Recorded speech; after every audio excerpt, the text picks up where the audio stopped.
The President of the United States just put the entire world on notice. Greenland, that massive Arctic territory most Americans can't find on a map, is now at the center of the biggest geopolitical showdown in decades. European leaders are panicking, NATO is rattled, Denmark is scrambling for emergency diplomatic talks, and the White House made one thing very clear. All options are on the table. This is not campaign trail bravado. This is not a distraction. What is really happening in the Arctic and why it matters to every American family is something that they don't want you to understand. And here is why Greenland matters. You see, it sits just above the Arctic Circle, guarding critical shipping lanes, satellite paths, and the gateway to the north. This is the exact point where Russian and Chinese reach intersects with American defensive perimeter. Right now, according to President Trump, Greenland is covered with Russian and Chinese ships. They're positioning themselves while Washington has done nothing for decades. Well, guess what? That ends now.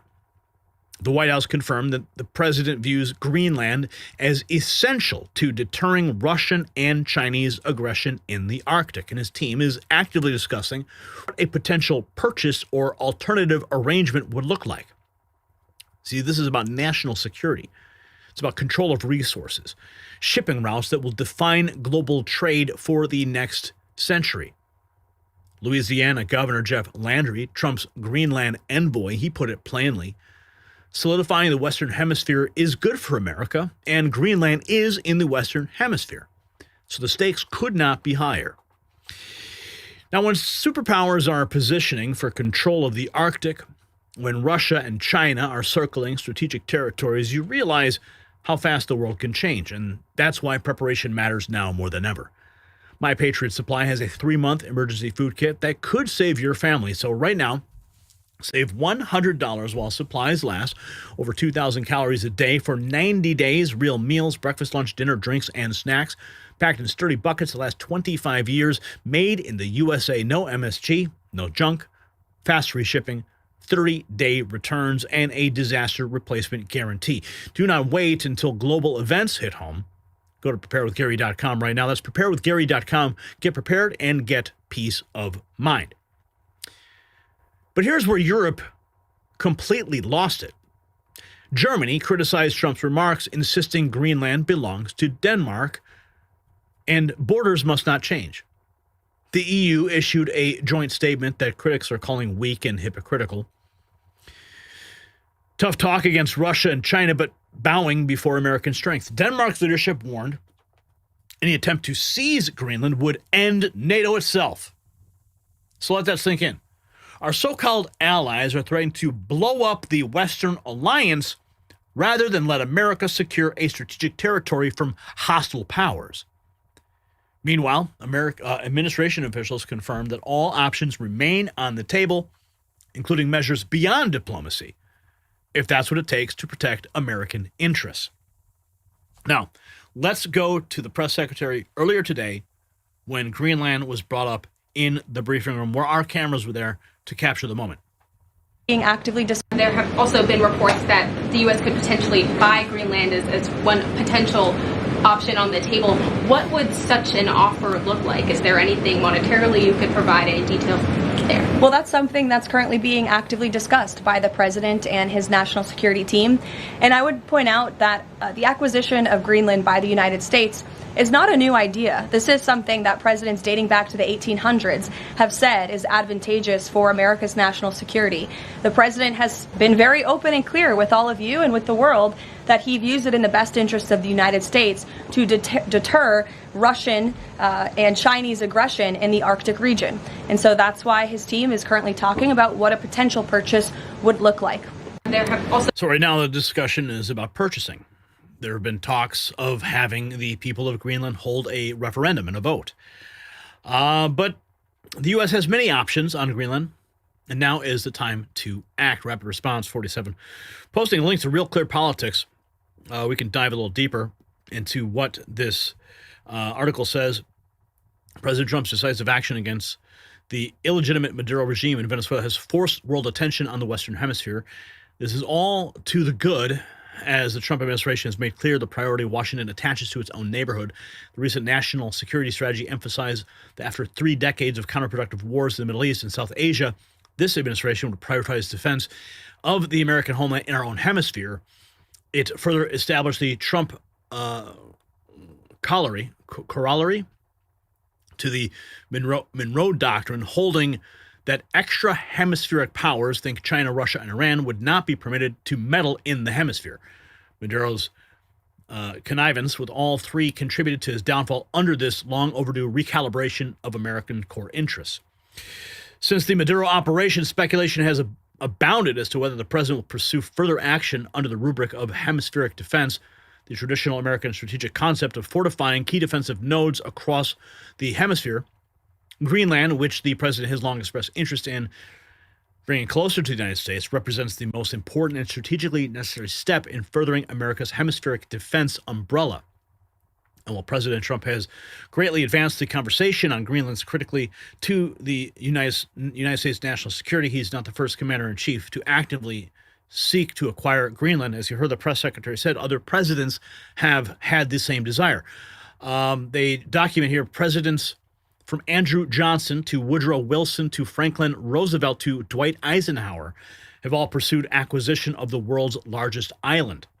With a momentum building for the Trump administration to expand upon its appropriate and overdue prioritization of the Western Hemisphere and its defense, the president can take several appropriate and proportional actions that advance his very real interest in bringing Greenland closer to the United States. Now let's explore. Such actions are warranted by the extraordinary threat posed by U.S. national security should adversaries like China and Russia gain further ground in Greenland and the high north, which remains sparsely defended. Recent Chinese submarine activity in the Arctic demonstrates the pervasive and expanding nature of the threat facing the hemisphere from outside powers, as well as China's publicly reported wargaming of combat scenarios in the Western Hemisphere. First, the administration, they write, should do exactly what Denmark has been asking it to do, request expansive military access under the terms of the 1951 Defense of Greenland Agreement. Copenhagen repeatedly argues that Washington does not need closer relations with Greenland because it enjoys broad military access under the terms of the 1951 treaty, yet has rarely exercised those rights in recent decades. President Trump should take this issue off the table immediately by requesting Danish cooperation in transferring substantial U.S. assets to Greenland, including anti-submarine warfare aircraft, Arctic training and support personnel, and equipment, intelligence, surveillance, and reconnaissance assets, and appropriate special operations units.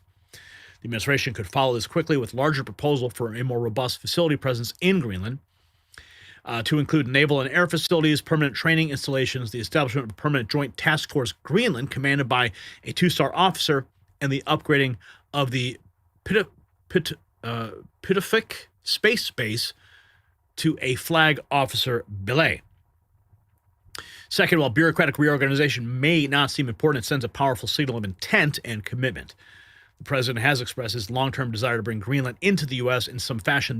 Therefore, where Greenland sits bureaucratically within the United States government matters. While the Department of State should continue discussions with Denmark on a wide array of bilateral issues, key functions related to Greenland should be moved to the Department of Interior and split between the Bureau of Indian Affairs and the Bureau of Insular Affairs. The former is well placed to encourage dialogue with Greenlanders, given their close association with Alaska natives and their indigenous people, and the latter administers U.S. territories like Guam and American Samoa, and liaises freely with associated states like the Marshall Islands, Micronesia, and Palau. This bureaucratic structure better reflects America's vision of unique relationship with Greenland and its people, and frames the conversation on Greenland's future political status in an appropriate manner. Third, while the U.S.-Mexico-Canada Agreement, USMCA, is being reviewed, Greenland should be offered an opportunity to join in some fashion. Interesting. Either with annexes covering Greenland-specific issues that would provide overwhelming benefit to Greenlanders, or as an associate member. The extraordinary economic benefits of greater integration with North America represent a once-in-a-lifetime opportunity for the Greenlandic people. Such an extended hand of friendship and respect would demonstrate the president's long-term commitment to a closer relationship. Justifying a rejection of such an offer would be politically difficult for either Nuuk or Copenhagen. Interesting, bringing them into that agreement. Very smart, expanding that agreement to include them. How could they deny that, right? Hey, we want you to be in this economic agreement. You see, that's all. It always starts there. It always starts with economic agreement. And then you have the European Union, right? Remember how that came about? It was all, economic agreements, and now you have a complete economic superstate that's all has its own capital and its own senators and whatever they do over there in Europe, right? So this basically just gets their foot in the door. Fourth, the Department of Homeland Security can designate a critical infrastructure zone surrounding Greenland to include subsea cables, radar arrays, space sensors. This more formally integrates Greenland into DHS planning and makes clear that Washington sees the safeguarding of Greenland's infrastructure as inseparable from America's larger critical infrastructure protection efforts. In light of recent Chinese and Russian activity in these areas, this is both a practical step and important signal of seriousness. Finally, to make clear the long-term view of Greenland as an integral part of the Western Hemisphere and a key node in hemispheric defense, the administration can designate Greenland as a Tier 1 strategic territory of the United States. Bureaucratic nomenclature equivalent to Guam or Diego Garcia. This sends a powerful signal to the world and to Congress that the administration will resource its long-term effort to bring Greenland closer to the United States, commensurate with its strategic significance. Interesting. So to reclassify Greenland as we have currently with Guam or Diego Garcia, very interesting reclassification would grant a new strategic significance. Really, really interesting. So taken together, these steps offer the president a immediate roadmap to build upon the momentum of the operationalization of the Trump corollary to the Monroe Doctrine and return to hemispheric defense. These actions reflect the president's clear understanding of Greenland's criticality to American national security and the need to take clear, calibrated, and purposeful steps towards realizing stronger ties between America and Greenlanders. This was written by Alexander B. Gray, who served as Deputy Assistant to the President and Chief of Staff of the White House National Security Council from 2019 to 2021. So clearly a member of the first administration, laying out the framework for which this could all occur. Now, we have this, let's see on a few maps why America is interested in Greenland. This map shows all the routes. The most important ones are the ones shown in red, green, and light blue. That is the ones that border Canada and Russia in their greatest extent. So these are the most important borders. Let's take a closer look here, where you can see. Okay, so these are okay, let me just bring this up on this screen. The Arctic Bridge route, the Northern Sea route, the coastal route, the transit route, the Northwestern Passages, the Russia-Norway border, transpolar route, and the transpolar route, another one. Okay, so these are all the strategic routes that ships are taking in and around Greenland, and why it is important for us to have a foothold in the control of those routes. Germany has criticized Trump's Greenland annexation remarks, stressing the autonomous territory belongs to Denmark and borders must not be changed. Will also have to. Meanwhile, Germany has strongly criticized the annexation plan, stressing that the autonomous territory belongs to Denmark and borders must not be changed by force. Of course, we must. And as far as Greenland is concerned, I can only say that Greenland, like the Faroe Islands, is part of the Danish kingdom. And since Denmark is a member of NATO, Greenland will in principle also have to be defended by NATO. And if there are further requirements to strengthen defense efforts with regard to Greenland, then we will have to discuss this together within the framework of the alliance. You hear what he said there? If anticipating some sort of a hostile takeover of the island, that you have two NATO nations now going after the same piece of land, which would create a conflict within NATO itself. That's what he's saying. The German foreign minister also underlined that Berlin is in close contact with Copenhagen and its European partners. Several other European countries have rallied behind Denmark's stance, rejecting any suggestion that Greenland's future could be decided by external powers. The Austrian foreign minister described as unacceptable the threats and annexation fantasies over Greenland, while France emphasized that there can be no change of borders by force. The European Commission also highlighted that the bloc would continue to uphold national sovereignty and territorial integrity. But President Trump does not need their permission. Let's go to GB News. Greenland should be a territorial area that's controlled by the U.S., but no, there's not going to be an invasion of Greenland. That is a silly distraction. Jason Miller defending Trump's Greenland interests as a serious geopolitical strategy, not an imperialist fantasy. See, the rhetoric that's coming out of Europe wants you to believe that President Trump is going to invade and it's going to create a conflict of interest and NATO is going to collapse on itself because of such an action. But that is the furthest from the truth, according to Jason Miller. Circle that.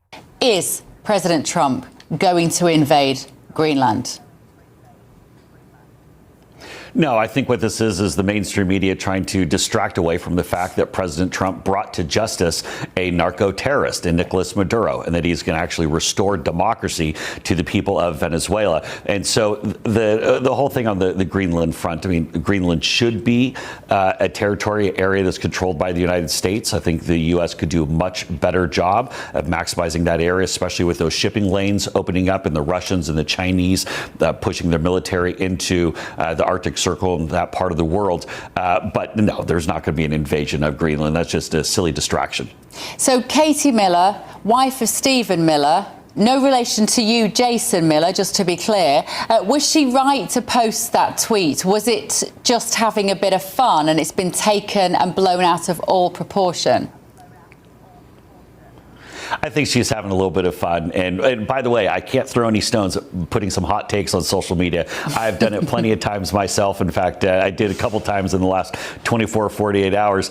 But no, I think Katie was just making the broader point that the United States should be controlling Greenland, that the world would be a much safer and better place. And I think the U.S., quite frankly, could do a much better job than Denmark. And Denmark is a great country and they're strong allies. But let's keep the focus where it is. And that's that President Trump is making the world a safer place. Love what he was able to pull off in Venezuela with just swooping in the dead of night to pull that off. But Greenland should be in the U.S. category. Is President Trump going to invade Greenland? Nope, that's not the case, and it is a grand distraction. NATO crisis. Trump's Greenland obsession splits allies. Fresh off Venezuela, Trump is again targeting Greenland, sending shockwaves through European capitals. This is new rules geopolitics. This is a direct challenge to the post-World War II Atlantic Alliance. Trump's persistent push to acquire Greenland from Denmark forces brutal dilemma onto NATO and EU leaders. Unwavering solidarity with a member state, Denmark, reliance on U.S. support for Ukraine and European security. The silent allies' support for Denmark is unanimous in statement, but tellingly cautious in tone. Key leaders from Sweden's Kristersson to the UK's Starmer affirm that only Denmark and Greenland decide their future. Noticeably, few dare to name Trump directly. The fear is palpable. Critics criticize Trump, risk vital military and financial aid for Ukraine. The NATO nightmare scenario. Danish PM Mette Frederiksen issued a stark warning. U.S. action against Greenland would mean everything stops for NATO. An attack on one ally by another would shatter Article 5's mutual defense principle, forcing 30 nations to choose sides. You see, that's what the Danish prime minister is assuming the worst, that there would be some attack or an invasion. Well, that is furthest from the truth. However, all options are on the table, I guess, right? We don't know what else they are considering in those back rooms at the White House. But Jason Miller believes that that's not the case. European officials believe Trump's Venezuela operation signals a disregard for international law, making his Greenland rhetoric a genuine threat. European desperation. Europe's response has been a calibrated diplomacy, coordinated messages of support, arranged by senior diplomats. They're trying to smother Trump's narrative by embracing Arctic security within the alliance framework, but the underlying tension is existential. As one EU official admitted, we know who our allies no longer are. We know what needs to be done. We just need to bloody do it. The Greenland gambit is merely the catalyst exposing the deep fracture. The standoff reveals a transatlantic partnership in crisis, navigating a leader who views allies as assets to be acquired, not partners to be respected. So, this is going to continue to develop, and we're going to keep tracking. Here's the joint statement by the EU condemning Trump's Greenland ambition. Please don't invade us. We can maintain it together. Spetsnaz 007 writes, the EU are cucked hypocrites. They act so tough when talking to Russia and China, but bow before the U.S. That's why no one respects Europe anymore. Here is Louisiana governor and Trump's Greenland envoy, Jeff Landry, dropping some truth bombs with respect to Greenland and the Western Hemisphere. For joining Jeff Landry, he's a U.S. special envoy to Greenland, working with the president on a plan to acquire the territory. And good morning, Governor. Good morning. And thanks for joining us on set. At first glance and knee-jerk reactions, I understand sort of the, I don't know what you would call it, sort of the surprise or chagrin, or when you talk about, in this day and age, any type of what is perceived to be imperialism or I mean, the world ran like this for centuries, with countries exerting their influence all around the world, seizing territories. We just don't think that it's done anymore. Is President Trump ready to actually seize Greenland, and would that be okay?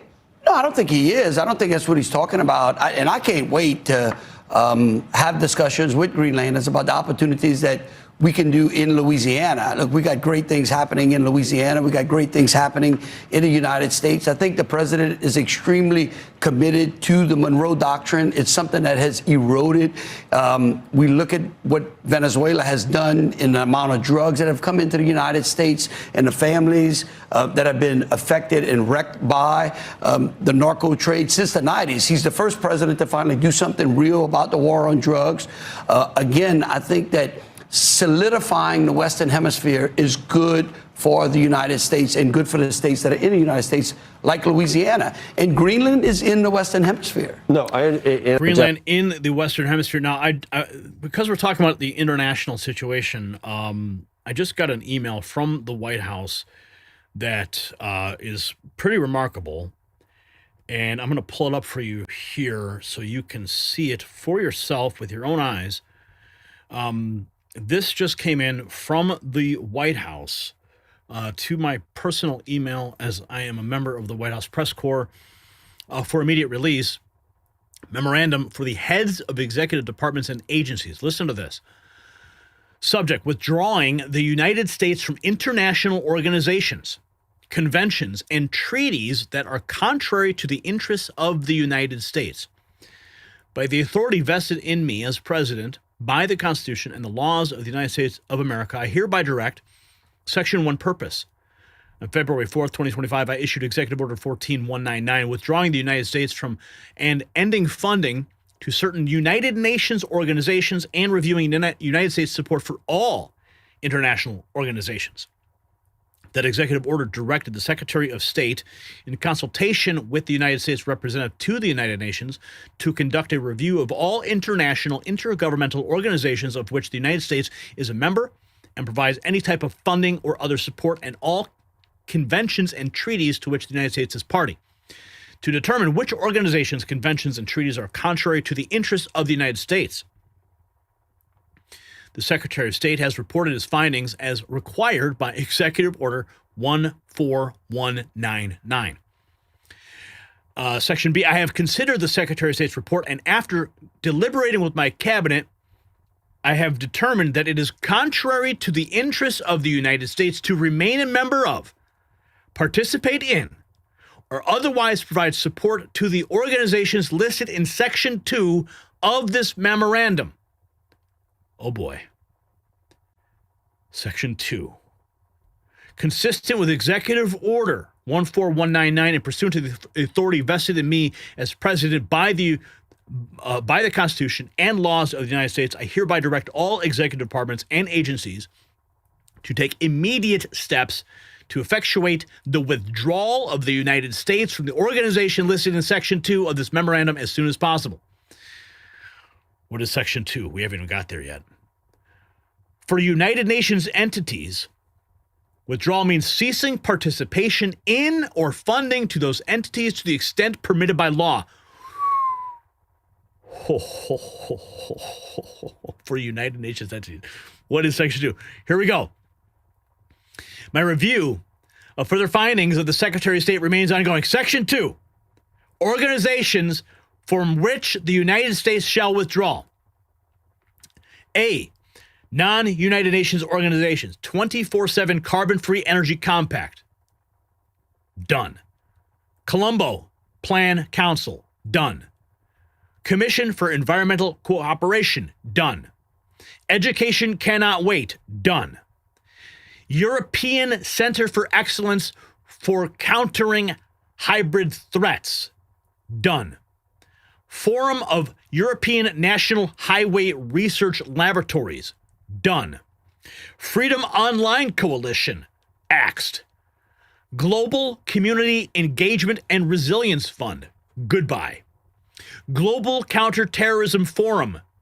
Gone. Global Forum on Cyber Expertise. Gone. Global Forum on Migration and Deployment. Gone.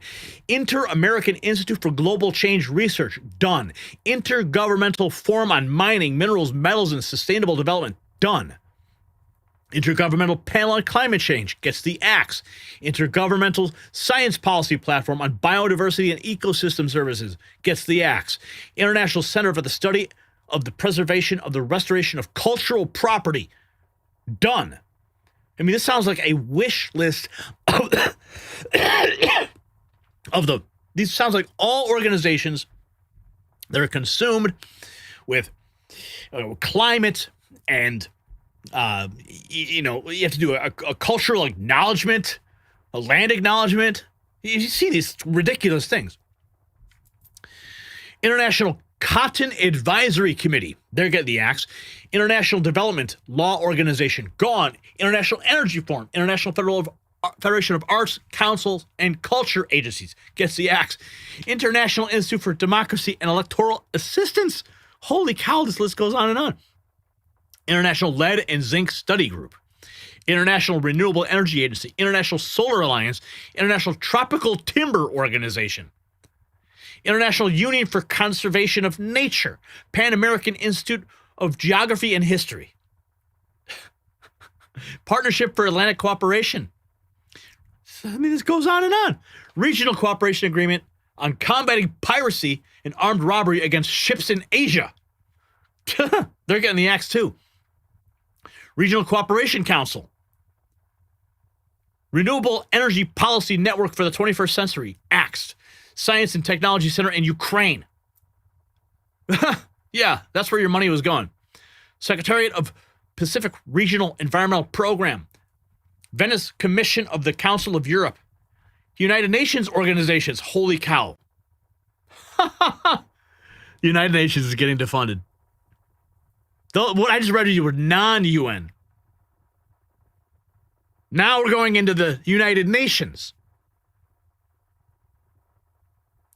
The Department of Economic and Social Affairs, UN Economic and Social Council, the ECOSOC, Economic Commission for Africa, ECOSOC, Economic Commission for Latin America and the Caribbean, Economic and Social Commission for Asia, the Pacific, Economic Social Commission for Western Asia, International Law Commission, International Residual Mechanism for Criminal Tribunals, the International Trade Center, Office of the Special Advisor of Africa, Office of the Special Representative of the Secretary General for Children in Armed Conflict, gone. Office of the Special Representative of the Secretary General on Sexual Violence and Conflict, gone. Office of the Special Representative of the Secretary General on Violence Against Children. Peace Building Commission, Peace Building Fund, Permanent Forum on People of African Descent, UN Alliance of Civilizations.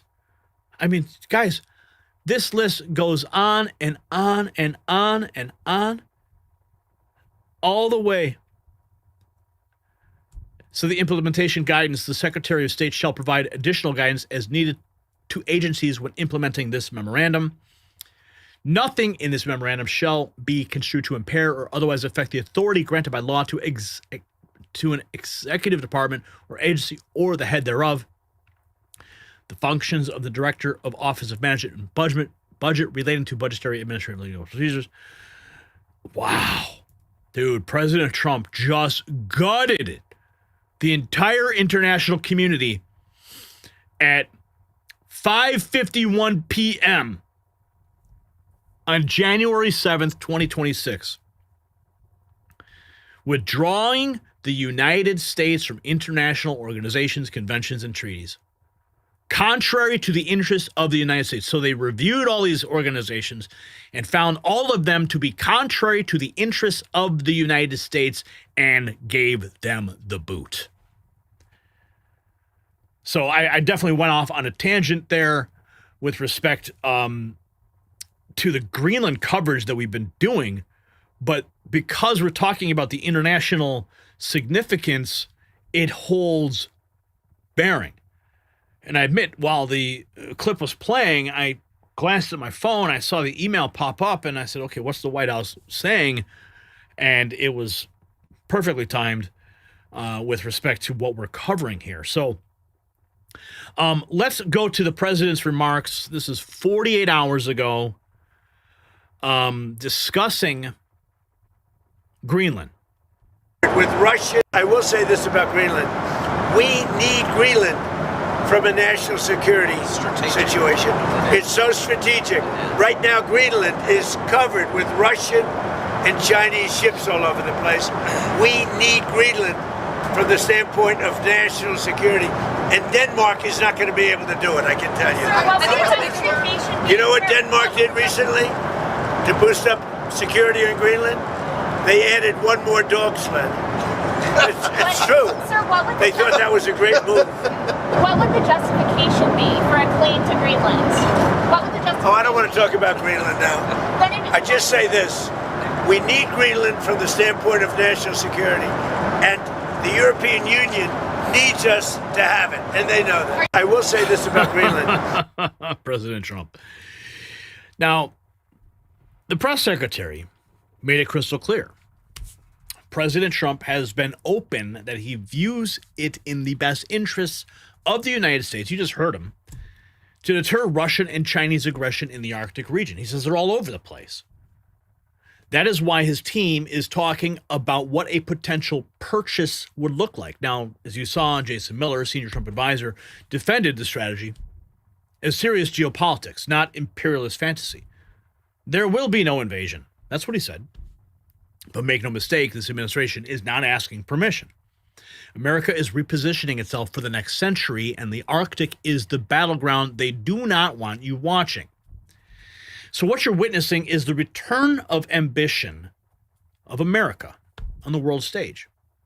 You just saw the executive memorandum I just wrote, gutting all those international agencies, gutting the United Nations of their funding for all those special projects not in line with the United States interests.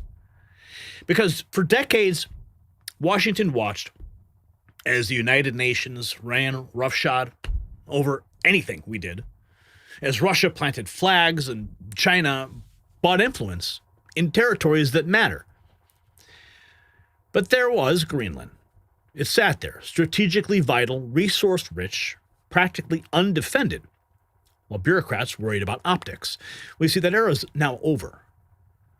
President Trump is treating Greenland like what it is, a national security priority. European leaders can melt down all they want. They can threaten NATO. They can issue joint statements. But here is the truth they cannot escape.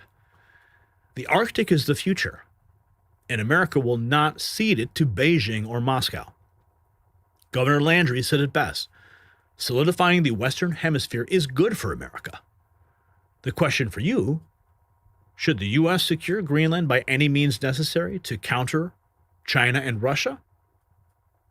How far are you willing to go? Sound off in the comments and grab your gear at the Next News merch shop, linked in the description. The system controls information. Information control is power. They don't want you to see this. The truth only survives together. They don't want this shared. Share this now.